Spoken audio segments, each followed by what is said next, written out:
gals, we're here back with the Actuator. It's actually been a couple of weeks, a week or two since I worked on this, and what I discovered is I had the wrong part, but what I'm looking into right now is I've located a part with the exact bracket, just like this, already attached. But what I realized is this actuator, which actually didn't come with a new this thing, and that might be the deal breaker, because on this style it needs to be like a right angle type of thing. But this bracket actually can bend off of there and be reinstalled on these other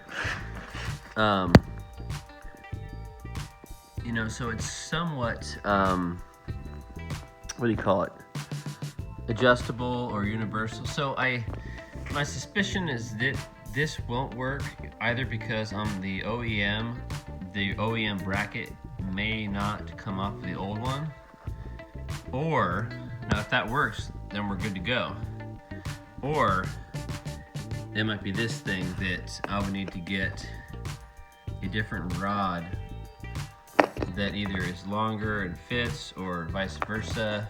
Obviously this extends, but you know, this one might need to be this long and then come out like this. So who knows, we're gonna take this thing out. The door lock may not work for a few days if I have to get a part. Well, tomorrow I can get it.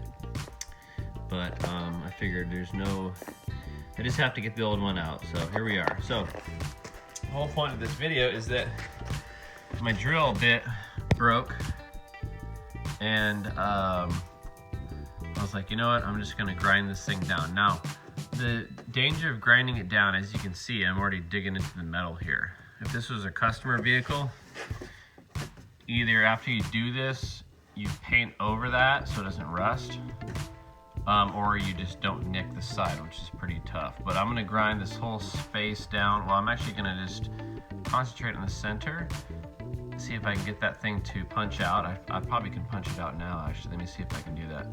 So all I'm trying to do is get this old one out so we can look at it and see what we need to do. So, over and out.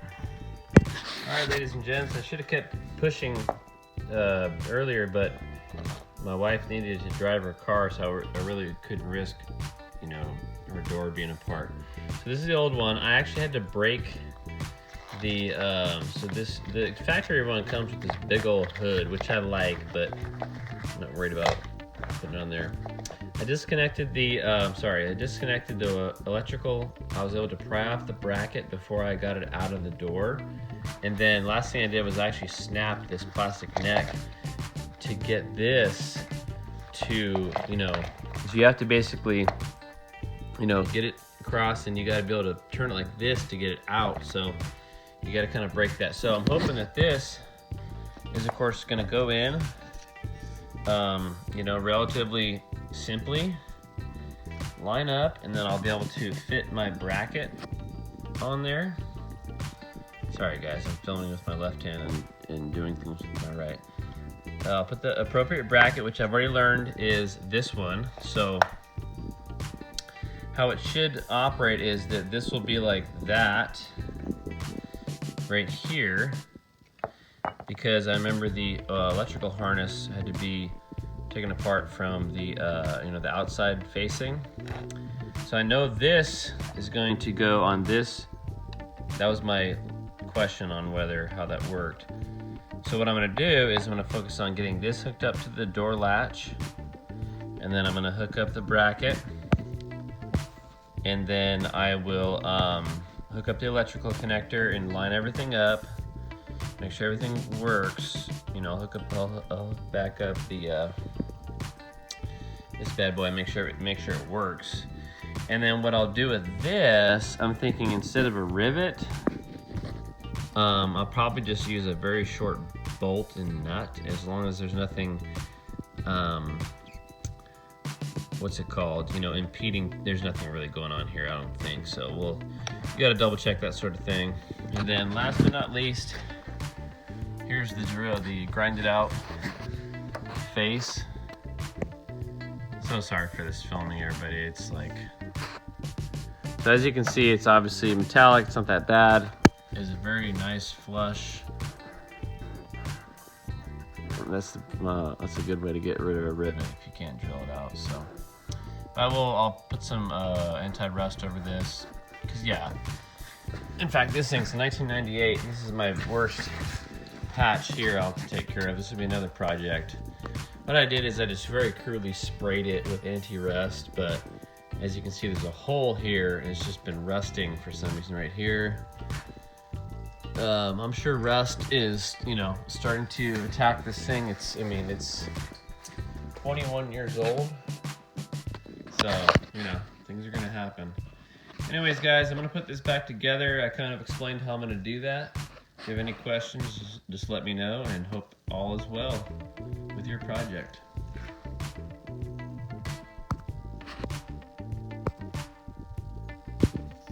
All right, ladies and gents, we officially got done fooling with everything.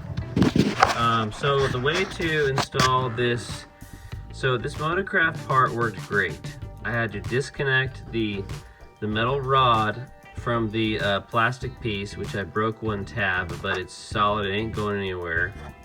If it does, I'll deal with it.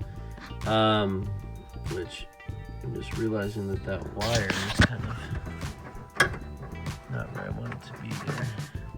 Get that out of the way. Sorry, I'm just... So the up and down movement is functional. What I had to do though was loosen this latch. I didn't have to take the bolts out, but loosen them enough to give you just that extra room to stab that right angle linkage into there. And then once the linkage was installed, I reinstalled the actuator. Once the actuator was installed, I fiddled with it and figured out how to rehook up that bracket, which, as you can see, we're good to go. And I got the thing hooked up, power, and then I have tested my operation. We're good to go once we get everything locked and loaded. And of course, what we dealt with is this thing did work, but it was making an annoying buzzing sound, and it was like the spring. It's whatever mechanism stops it from moving. It's just like, I don't know, who knows what that is, but there it is, guys. 1998 Ford Expedition door lock actuator.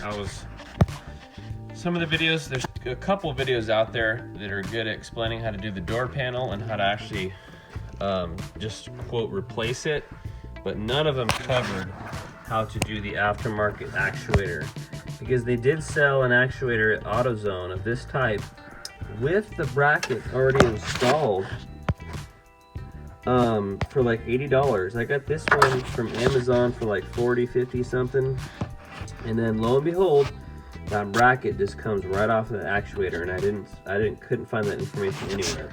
And of course, as you can see, instead of the rivet, we just put a shorty, little slick little Allen head. Now I just have this in my collection of bolts, so you know, you may have to go purchase something, but it's a lot easier than dealing with a dang rivet.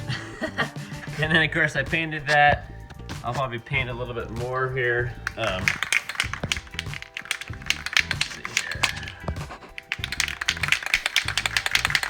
This paint is actually not very good. It's really, I think it's separated, but yeah, as you can see, it's all like, I think it froze. I think there's a bunch of water in there. But anyways, let me zoom out here. What I'll do is I'll just kind of, sorry if the, okay, there we go. Gotta look at what I'm doing here. So that's just enough to keep any rust from forming. So we're gonna get everything hooked back up, and my wife's vehicle now has a non-annoying door lock actuator. Over and out. All right, ladies and gents, we're back at it. Our actuator's behaving, there's no buzzing, and we are all complete. Over and out. Happy New Year. 8, 7, 6, 5, 4, 3, 2, 1. Happy New Year!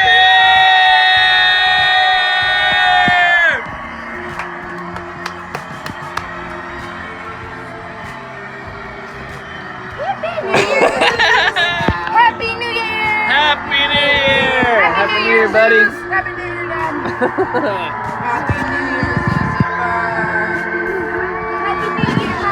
Happy New Year! Happy New Year, canines!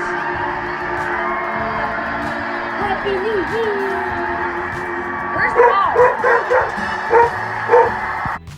Alright, there's so much steam from my hands. This is Suicide Hill. There's the mountain. There's the hill. How did you not slide that off? Are you ready? Were you going off with that? Do it with my phone. Oh no!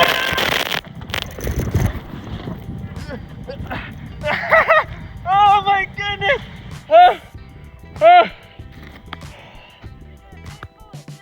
I did, because I basically fell off right away. Oh my goodness.